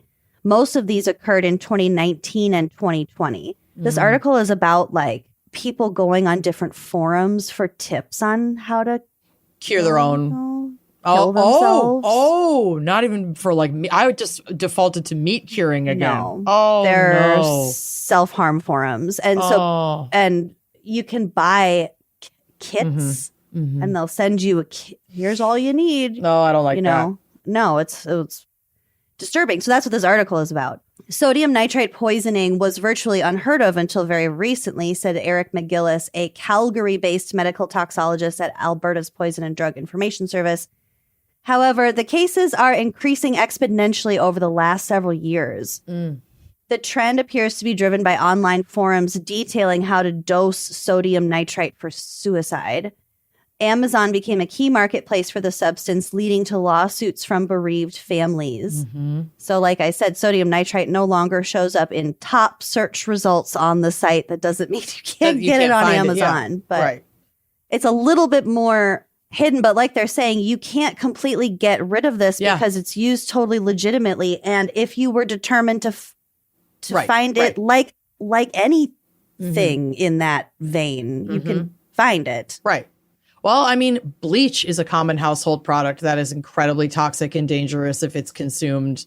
And it still has important household, day-to-day purposes, just like this. It's just, it's scary. It's scary. And it's so scary too, the idea of a kit that kind of just gives you the list of these very searchable, clickable, easy to purchase. Because so much of that is our unwell brains pushing intrusive thoughts that like the risk goes up exponentially if you can rapidly respond to those intrusive thoughts and not be forced into, well, not forced, but and not be in a situation where it's like, I don't have the means to do this right now. So now I have to sleep on it and like think about it. Mm-hmm. And if you're already in that vulnerable position and seeking this kind of thing out in the first place, to have someone be like, yeah, I can overnight it to you. Yeah, it just removes a barrier that is so crucial to people's survival and time to get them access to the, wraparound care and support they need to move through their suicidal ideation. But fuck, I hate that kind of shit. I know. Yeah. Sodium nitrite poisoning can be difficult to identify, and deaths can appear natural without further investigation or evidence suggesting suicide. Ooh, that's tough too. And I mean, not even like through the scope of suicide, but through the scope of like hard to detect poisonings for harming other people. Oh no. And then something else that this article is, it's based in Canada, so it was referencing a lot of Canadian laws. And I think this was one of them, but they said like the national poisoning, like poison control, they are not mandated to report what the poison was to like a the government agency. Okay. So we don't, at least in Canada at this time, they were saying they don't have solid statistics on how common it is to either accidental poisonings, intentional poisonings of yourself or somebody else. Right. They don't have the data It's just hard yet. to tell. And like I said earlier, that lethality of the dose can be all over the place. It's very unpredictable. But we do know that it can kill people at very small amounts. So, and that's, I guess, what the most important takeaway is. Damn. Yeah. Wow. So be careful when you're curing your meats. It'll dry up your blood. That is scary. The gummy hit at a very inopportune moment. I'm sorry. That's okay. I timed this up myself. That's not your fault. I've made my bed and I'm going to cut to an ad break so I can lie in it for 1 second. Yep. Because I timed my ham sandwich perfectly. Yep. Then we'll come back and you can eat ham while I tell you some gnarly shit. Watch me eat and savor the sandwich right through your gross ass segment. You probably will, and that's fine. Yeah, I'm good at things like that. And also, it's not the consumption that we have to worry about. So eat all the ham you want for avoiding this specific thing. Perfect. I Great. can't wait. Let's take a break so you can get a grip. BRB. I love a gross fact. And here's another one. Traditional bed sheets can hold more bacteria than a toilet seat that you sit on with your butt. Boo. It's not exactly what you want to lay your beautiful face on at night. And Miracle Made bedding is designed to fight said bacteria and stay cleaner longer with silver-infused fabrics that actually prevent up to 99.7% of bacterial growth. Thanks to that antibacterial silver technology, Miracle Made sheets stay cleaner and fresher up to 3 times longer than regular sheets, which means fewer odors, fewer wash cycles, and way less laundry. It's also a lot better for your skin. Stop sleeping on bacteria. It can clog your pores and cause breakouts. Miracle Made's antibacterial design helps you sleep cleaner and clearer night after night. My favorite thing, though, about that NASA-inspired silver-infused fabric is that it helps regulate your body temperature. So if you're fluctuating throughout the night like I am, sometimes I'm hot, sometimes I'm cold, sometimes I'm trying to figure out exactly which foot I can put out a tiny bit to cool off my entire body. Doesn't matter though, because these sheets help keep you in the comfort zone all night long. I use them the most in the summer because I have like a hot bedroom. Oh my God, they've been such a game changer. And they feel just as good, if not better, than sheets that you would find at a 5-star hotel, but without the steep price tag. They are so smooth, they're breathable, they're ridiculously comfortable. We've been using them for years. They hold up wash after wash. They're a great set of sheets. Upgrade your sleep or give the gift of better rest. Go to trymiracle.com/gals to try Miracle Made sheets today. You'll save over 40%. And when you use promo code GALS, you'll get an extra 20% off plus a free 3-piece towel set. They make an amazing gift, and with a 30-day money-back guarantee, there's no risk. That's trymiracle.com/gals, code GALS at checkout. And thanks to Miracle Made for sponsoring this episode. May is Mental Health Awareness Month. Although we are aware of our mental health every month, Painfully so. we're going to be especially aware of it in May. And the goal is not just to talk about mental health, it's to actually take action and get people some real support. But when you try to do that, it's often way harder than it should be. A lot of online therapy does not accept insurance at all, which means even during a month focused on mental health, you're stuck paying out of pocket or signing up for an expensive monthly subscription. No. Rula does things differently. They partner with over 120 insurance plans, making the average copay just $15 per session. That's real therapy from licensed professionals at a price that actually makes sense. Because the whole point of Mental Health Awareness Month is making sure people can actually get access to help, not just think about it. And Rula sticks with you throughout your journey, checking in to make sure your care is actually helping you move forward. Mental Health Awareness Month is your reminder to finally take that step. This is one of the easiest ways to actually follow through. No wait lists, no frustrating back and forth. Appointments can be available as soon as tomorrow, which we know can be like truly life-changing for lots of people. Go to rula.com/gals to get started today. That's RULA.com/gals for quality therapy that's covered by insurance. My favorite part about Rula is that it is true end-to-end care. They are committed to supporting you and staying with you every step of the way on your mental health journey. So from finding the right therapist at the beginning to helping you schedule appointments, monitoring your progress, even like help with medication management, they really have so many tools to make you feel supported in your goal of getting better mental health, which everyone needs. So this Mental Health Awareness Month, don't just think about your mental health, actually take the step to take care of it. Visit rula.com/gals to get started. That's RULA.com/gals. You deserve mental health care that works with you, not against your budget. Chime is changing the way people bank. They offer the most rewarding fee-free banking. This is fee-free banking built for you. They're not like traditional old banks that charge you overdraft and monthly fees. They have thousands of fee-free ATMs. Why pay to get your own money? This is built for you, not the 1%. Tell us more about Chime. Chime isn't like other girls, honestly. They treat you as an equal. Chime members can benefit from up to $1,150 in annual rewards, fee-free. It's your money. Just it's yours. Direct deposit unlocks the most rewarding way to bank at Chime. It's rated 5 stars by USA Today for customer service. That means you can get a hold of a real human 24/7. Oh, God bless.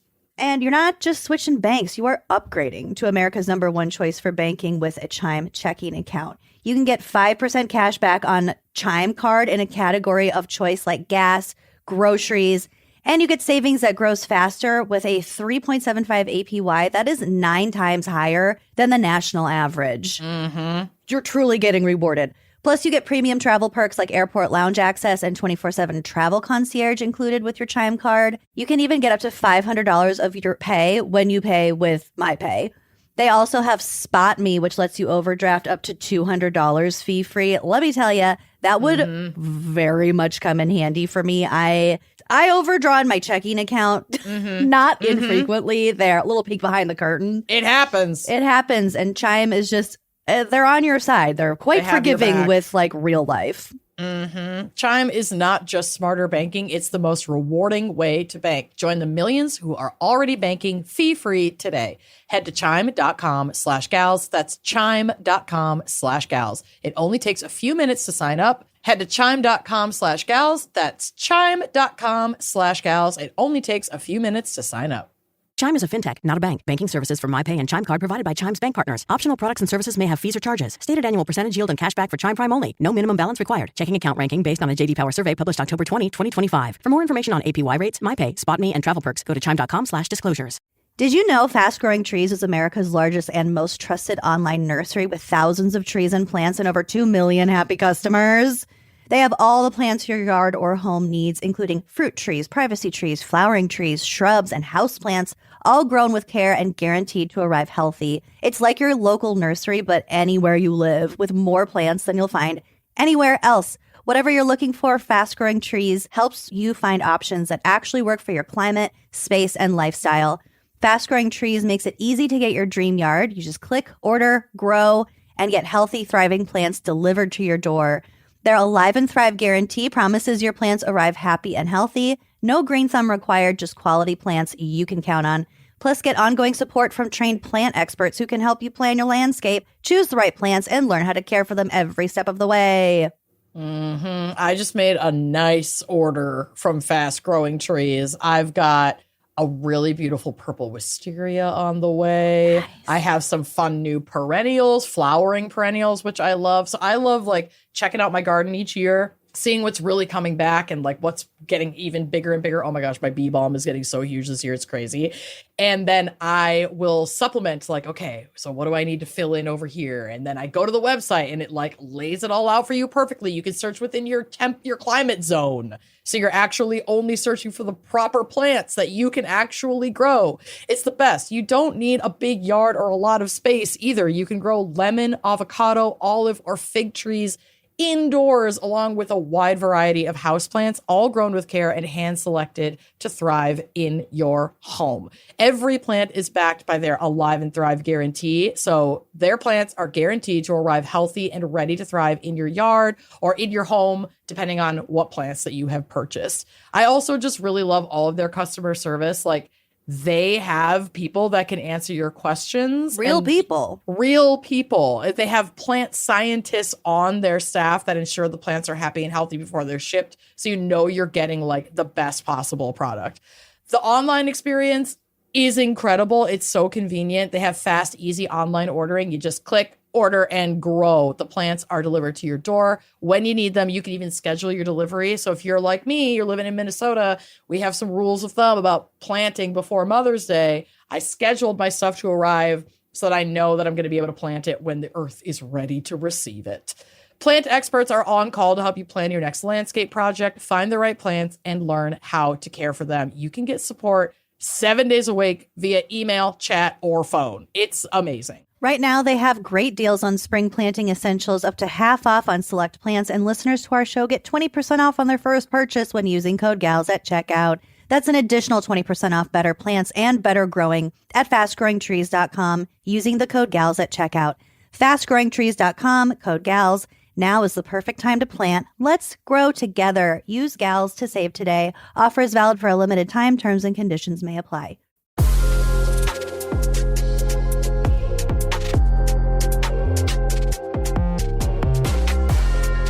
Okay, my case. We don't have to go too far, but we have to go in the time machine to 2006. A medical mystery began to unfold in the small town of Austin, Minnesota, home of the iconic Spam Museum, a town that takes its ham products fucking seriously. From the New York Times, quote, Austin's biggest employer, speaking of the New York Times, can I tell you, well, you know, because you were on like two of the chats that I asked. Yep. I found this awesome New York Times article that I don't have a subscription. I'm poor as shit. So I could only read a little bit of it from this article from 2006. And so I started like spamming all my group chats, being like, do any of you have a New York Times subscription? So you could gift me an article, or you could just like send me the copy and paste copy from in it. I'm citing my sources. I just need to be able to read the whole article. And my father-in-law saved me. So shout out to Tom Hoban. This episode was kind of sponsored by you in more ways than one. Tom saves the day. So from this specific Hero Tom New York Times article, Austin's biggest employer is Hormel Foods, and the population of Austin, Minnesota is about 23,000 people. It's like 40 minutes from Rochester. So Austin has its own medical center, but they do a lot with Mayo Clinic, which is in Rochester. So the industry is very much like pork and farming in that surrounding the city, outside of the city, and then kind of within city limits. And it's like everyone who lives there works at Mayo. Yep, it's like meat. It's like meat processing, the Spam Museum, and a hospital. Mayo, and then if you're willing to commute, Mayo Clinic.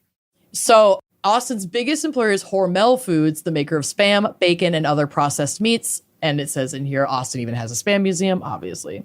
Quality Pork Processors, QPP, which backs onto the Hormel property, kills and butchers 19,000 hogs a day.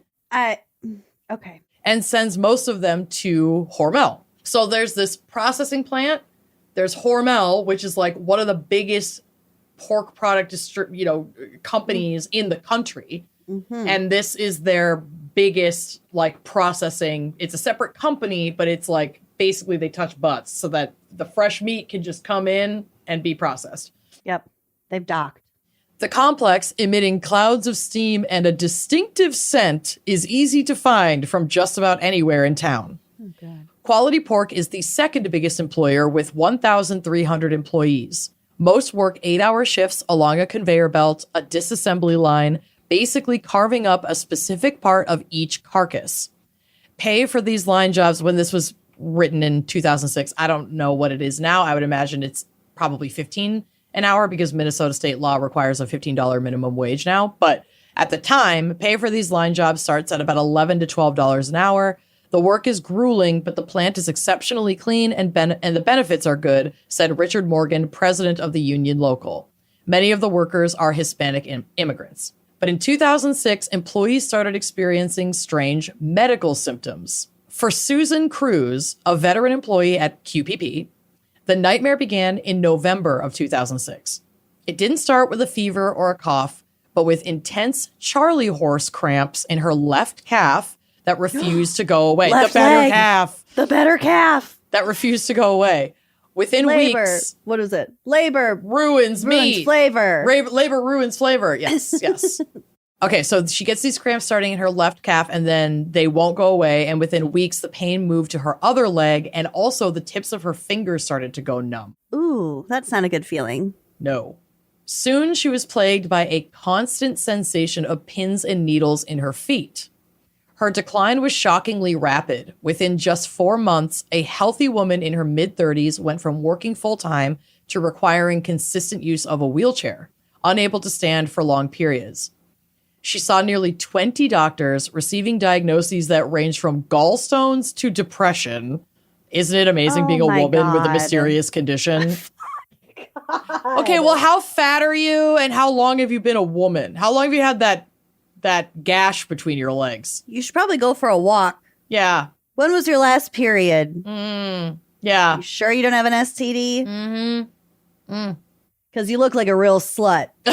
But no one could explain why her nerves were failing. So this is a quote from the New York Times. Quote, at the plant, nurses in the medical department had also begun to notice the same ominous pattern. Because there are, in these bigger processing plants, there are on-site medical services in case there are like workplace injuries or somebody gets sick. It's like the school nurse. Yeah, it's like having a school nurse. 3 workers had complained to them of heavy legs.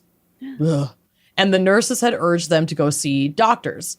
The nurses knew of a 4th case too, and they feared that more workers would get sick, and that a serious disease might be spreading through the plant. While Cruz struggled, a breakthrough happened at the Austin Medical Center.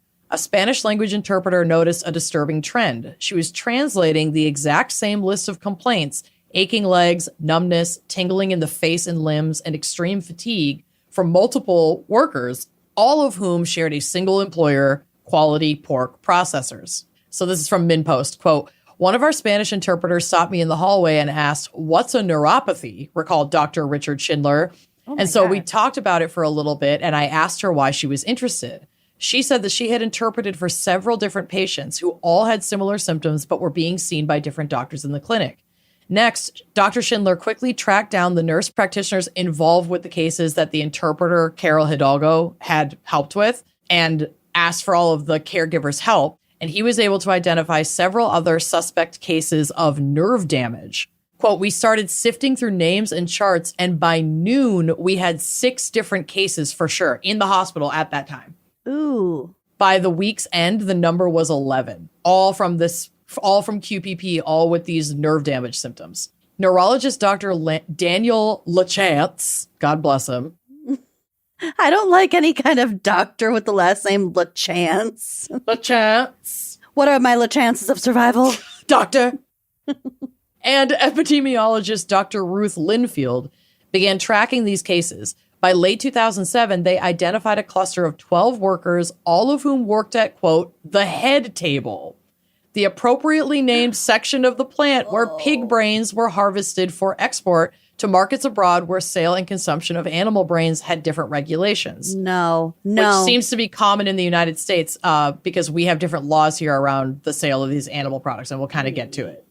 So as I'm reading this, I'm like, oh shit, maybe it's a prion disease. Yes. Yeah. It's not. And pigs don't really carry those. That's more from, or like carry those that can transfer to humans anyway. That's more from beef. Like you're at higher risk for prion diseases with like And undercooked and deer. processed beef, deer. Yeah. Uh-huh.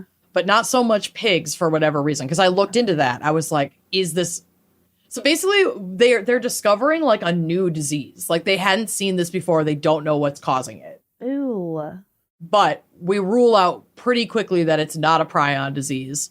And because of the way our food is produced and distributed, an outbreak involving any kind of illness at a food processing plant draws super aggressive responses from state health department officials. And then if it needs to get to that point, like federal, organizations, because the last thing they want is like a killer outbreak of foodborne illness when we have this massive distribution system. Yeah. So imagine that something hit a pork process, like a pork provision company like Hormel that's sending pork products to millions of homes across America. They're slaughtering All around the world. 19,000 pigs a day. Yeah, you don't just stop the process and Right. So they're recall like, everything. That's some fuck. contagion shit. People are getting sick. We have to figure out what the fuck is going on. The department began immediately interviewing both affected and non-affected workers to identify potential exposures.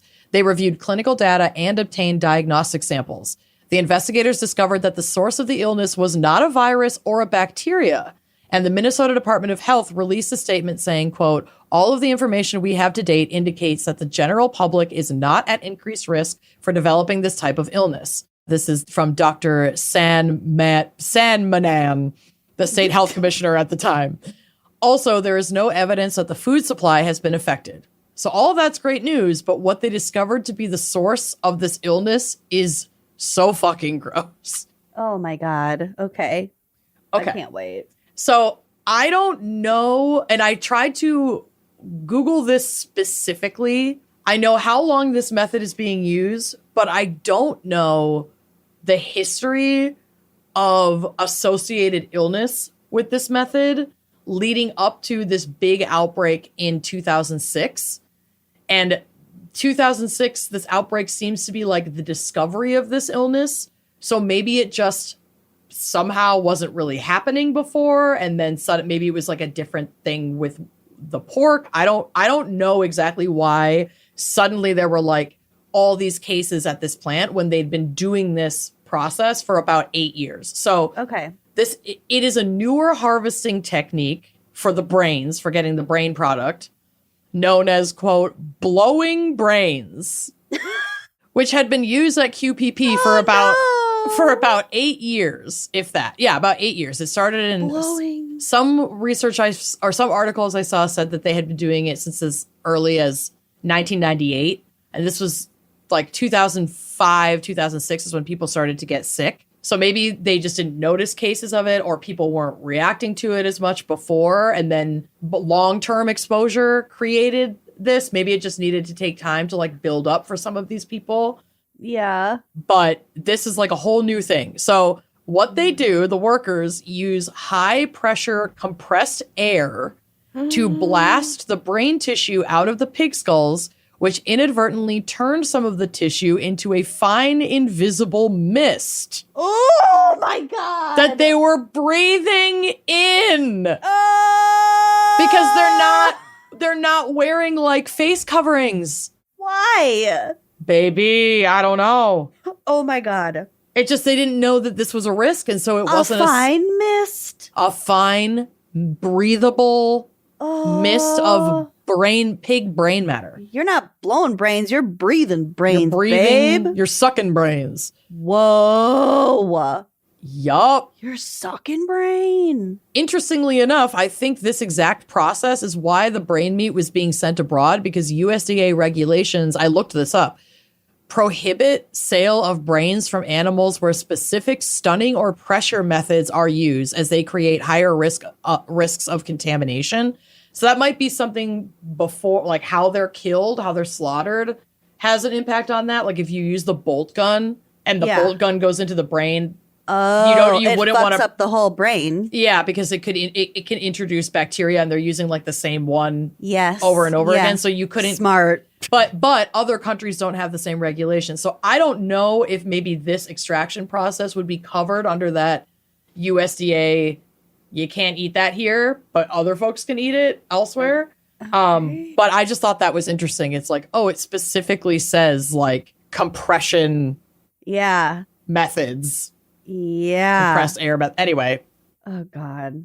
Another quote from MinnPost. Quote, MDH, Minnesota Department of Health, spokesman Doug Schultz said the unnamed precautionary measures, because they're referring to basically some of the questions that were asked were like, okay, so what are the precautionary methods that they were taking to protect like what PPE are they wearing basically while they're blowing brains?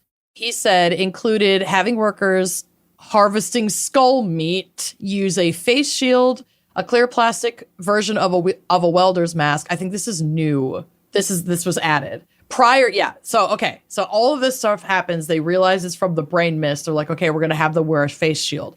Prior to this, workers had either worn eye goggles or no particular protection, noted Schultz. MDH also asked that workers wear rubberized arm sleeves that extend up to armpit height. Previously, the workers were wearing gloves and a short-sleeved lab coat, so there was some potential exposure between the two.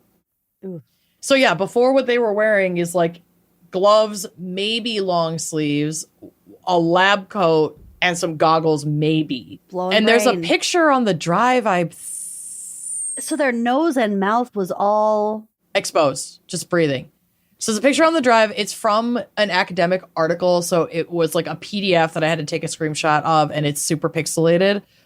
But this is a picture of someone using one of these compressed air devices. So it like you slap the back of the head like onto this flat thing that has like an air hose, like a metal air hose, like sticking out of it. And then you use that to like loosen up and extract all the brain matter that then gets like set aside to go into like canned and other. It's so grisly. It's so grisly. Yeah, that picture's gnarly. We probably won't put that on the blog, but I thought I'd bring it for you. Thanks. As workers inhaled this brain mist, the foreign pig brain matter entered their systems through mucous membranes. This triggered a catastrophic autoimmune response. The workers' immune systems produced antibodies to attack the foreign pig brain proteins that they don't recognize. They're like, get this out of here. But those same antibodies began attacking the worker's own nerve tissue, like getting overreacting and getting confused between like what's pig brain and what's this like specific nerve tissue that we're about to talk about. Killing nerves and causing the debilitating paralysis and numbness in some patients. MRI, magnetic resonance imaging of the patient's spinal cords and electrical testing of the affected nerves showed that the protective casing of the nerves was being destroyed. Many of the nerves in the human body are wrapped in a fatty sheath called myelin. This myelin casing insulates the long tentacle of each neuron, similar to the way household copper wire is insulated by a plastic sheath.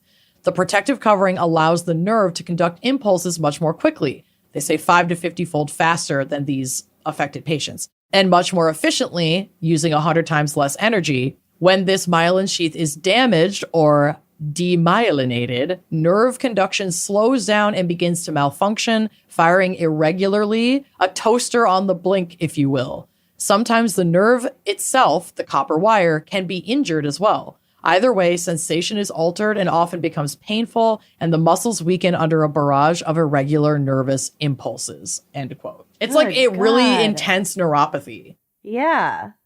Just like nerve damage because your immune system is in hyperdrive trying to get this brain matter out of your body. It's so gross to think that it's like, is this me or is this pig brain? Yeah. Ugh. The CDC officially named the condition Progressive Inflammatory Neuropathy, or PIN, in early 2008, giving a name to the bizarre illness they hadn't seen before. Because it was an autoimmune disorder, doctors turned to immunotherapy, including steroids and other medications designed to suppress the immune system. So that like stops the progression of the disease of PIN, but it's really hard to get nerve function back after that like myelin and the nerves inside have been damaged. Oh my God, all those people are fucked. And so a lot of these people have like likely lifelong disability because I hope they're suing the fuck out of them. Well, I don't have a lot of updates on that. And the last article that I could find was from like 2010 and it didn't seem super promising. So, and remember, a lot of the affected employees are immigrants who do not speak English as a first language. And so it's even harder for them intentionally to navigate workers' compensation, to get proper representation, to be believed. Yeah. Some probably don't want to file at all if they're undocumented. Like, what are, the options are not great. They're not great. So yeah, consumption of the brain matter didn't seem to be a problem, at least. Quote, after liquefaction, the swine brains from QPP were pooled into containers and shipped to Asia or South America, where such things are stir-fried or scrambled. Eating nerve tissue doesn't seem to carry a risk for acute disseminated encephalomyelitis, or PIN. There's like 2 different versions of it. Presumably because the heat of cooking and the digestive process destroys the proteins that stimulate the immune response. That doesn't happen when a protein is inhaled into the lungs or absorbed through the skin, as it was at the pork plants. In a study of 24 affected workers, researchers found that 16 of the 17 patients treated with immune therapy showed improvement, so that's good. Okay. Even those who were not treated began to stabilize once they were removed from the environment where the pig brain mist was present. The blowing brains technique was immediately discontinued at QPP and 2 other plants in Indiana and Nebraska where similar cases had appeared. While the outbreak was contained and no new cases have been reported since the process stopped, the long-term effects remain. For many of the 24 identified victims, the road to recovery has been incomplete. While most have stabilized, none have recovered completely, and many continue to live with chronic pain and lingering neurological symptoms. Susan Cruz, for instance, the woman from the beginning of this case, found some relief through treatment, but remained unable to return to work. And like I said, the last article I could find with updates was an NPR piece from 2010 that said, quote, all the workers have received medical benefits, but only some have gotten anything for lost wages or disability. 13 of the sickened workers still have claims pending, according to plant officials. Miriam Angeles Perez, 27, is among the undocumented workers trying to navigate the workers' compensation process. Since her diagnosis, she still struggles to care for her daughters, who are 5 years old and 5 months old. Quote, it's very hard to think that before I could do anything, Perez said in Spanish at her home in Austin. I could work, I could take care of my daughters. Now, even though I want to, I can't do that. I can't carry them, I can't play with them. If they fall, I can't even lift them up. Oh, that's so sad. I know. So I mean, I'm not. And she's 27. 27, 2 kids, and now has likely lifelong nerve damage from her job.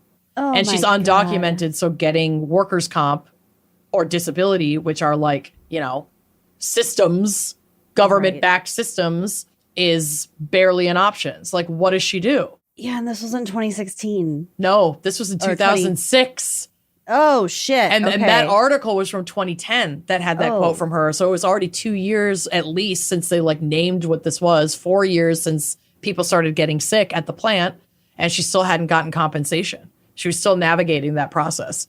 And then I couldn't find more recent articles about it, probably because no one's going to be really following the news of these 24 folks or whatever in Austin, Minnesota. I just don't think people care enough for that brain to be blowers. Yeah, for that to be important news. Obviously, this was a big deal at the time and affected obviously this city greatly, but it was a big deal in greater Minnesota because, we've got our claims to fame and Austin's one of them. But yeah, so if anybody listening remembers that time or has any information about how some of these people might be doing now, if they've received compensation, I couldn't find that information online. Yeah. But I'd love to know. I'd love to know how they're doing because this sounds fucking awful. I mean, it is. I know firsthand that nerve damage is not a fun experience. It's pretty terrible. And neuropathy is pretty terrible. But like, this is way worse than anything that I've experienced as a diabetic. Not to say that other diabetics haven't, but like, this is intense. And how quickly it was happening. Like, once it started, it was like, you know, within a couple of weeks, this woman, that Susan Cruz, whatever, she could barely walk. Yeah, they didn't know what was going on. And how do you tell your body to just quit doing that? Hey, cut that out. I can't walk anymore. Oh, okay. You probably have gallstones. Jesus. Thanks. Well, you're a little overweight. I can't walk anymore. Oh, have you tried walking every day? Oh, shit. No. Sorry, you were inhaling pig brain matter mist. mist. Yeah. Oh, okay, fair. That Didn't was see that my coming. other guess, though.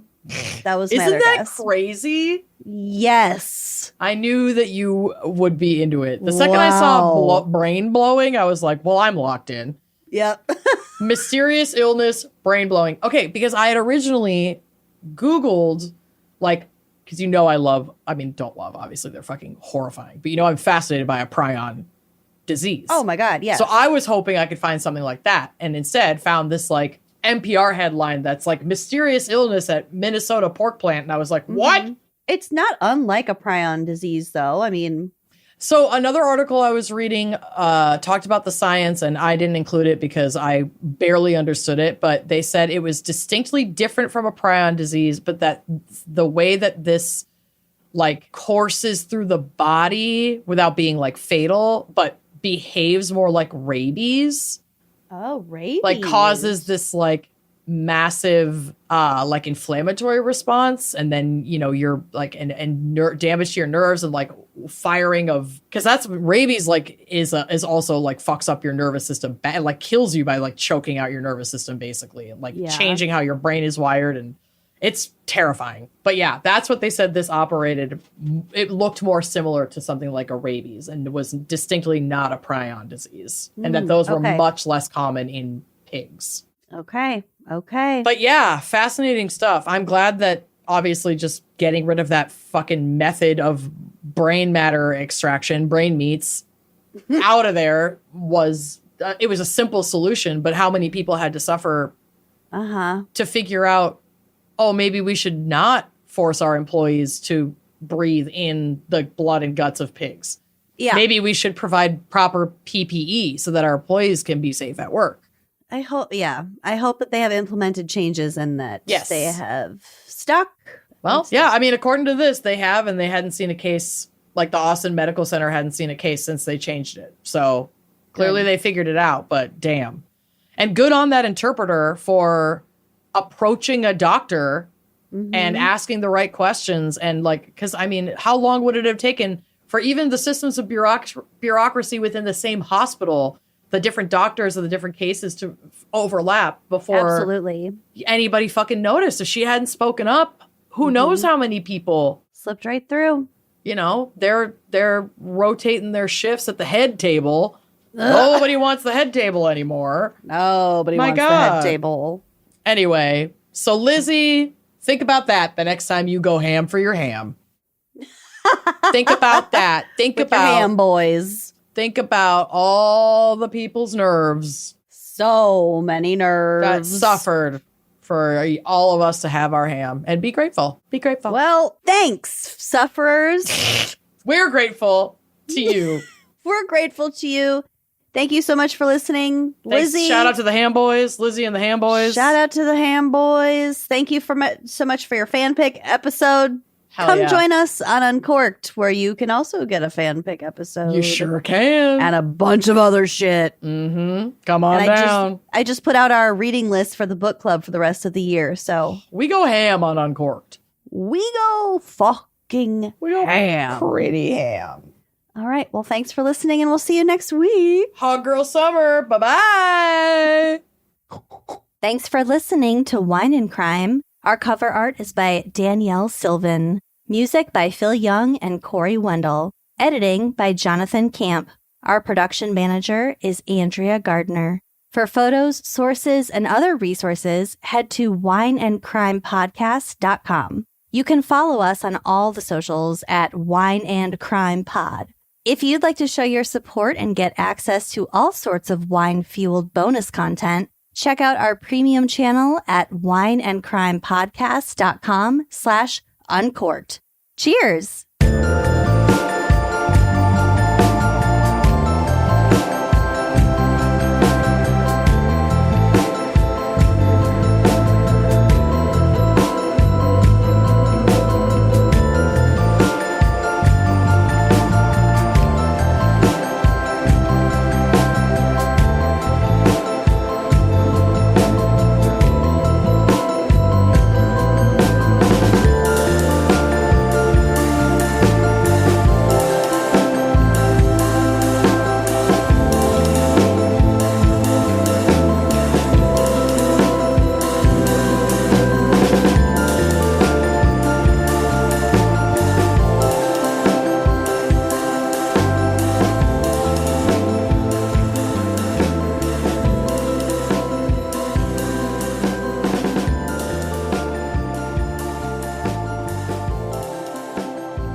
This episode of Wine and Crime is brought to you by Progressive Insurance. Do you ever think about switching insurance companies to see if you could save some cash? Progressive makes it easy to see if you could save when you bundle your home and auto policies. Try it at progressive.com. Progressive Casualty Insurance Company and affiliates. Potential savings will vary, not available in all states. Marketing is hard.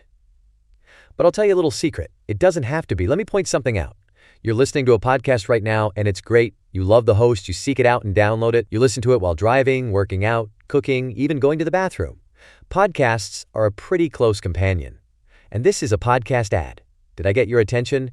You can reach great listeners like yourself with podcast advertising from Libsyn Ads. Choose from hundreds of top podcasts offering host endorsements, or run a pre-produced ad like this one across thousands of shows to reach your target audience and their favorite podcasts with Libsyn Ads. Go to libsynads.com, that's LIBSYN, ads.com today.